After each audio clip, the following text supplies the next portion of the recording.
Today, let's talk about someone who is the one lawgiver. I'm going to read you from James chapter 4, verses 11 and 12, where we read this.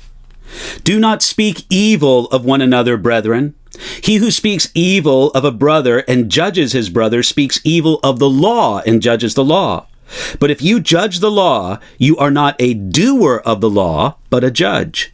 There is one lawgiver who is able to save and to destroy. Who are you to judge another? Now, in the previous passage, James told us to humble ourselves before God. Then he continued, do not speak evil of one another. Humbling ourselves and getting right with God must result in our getting right with other people. When we're right with other people, it will show in the way that we talk about them. So we must not speak evil of one another and not judge our brother. William Barclay noted that the words speak evil translate the ancient Greek word katalaia. Katalaia, he says, is the sin of those who meet in corners and gather in little groups and pass on confidential information which destroy the good name of those who are not there to defend themselves. That's a powerful picture. But the one who speaks evil of a brother really judges his brother. This sin is wrong for two reasons. First, it breaks the royal law that we should love one another. Second, it takes a right of judgment that only God has. James carried the point even further. He said this, he who speaks evil of a brother and judges his brother speaks evil of the law and judges the law.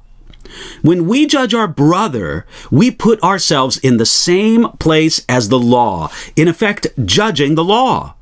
This is something that we have no authority to do because there's one lawgiver. So, who are you to judge another?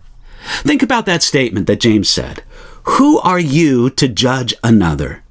This is an extension of the same humility that James wrote about in this chapter. When we have proper humility before God, it just isn't within us to arrogantly judge our brother. When we realize who we are and who God is, it's easy to leave the judging to Him. That is proper humility. The right kind of humility will find it easy to speak well of others. Friends, we need to come before the Lord and ask Him to work these things in us.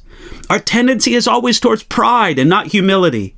But with the working of the humble Savior within us, we can stand for what's good and what's righteous, but we can do it in a way that honors our Savior. Hey, let's dedicate ourselves to doing that and follow after Jesus today.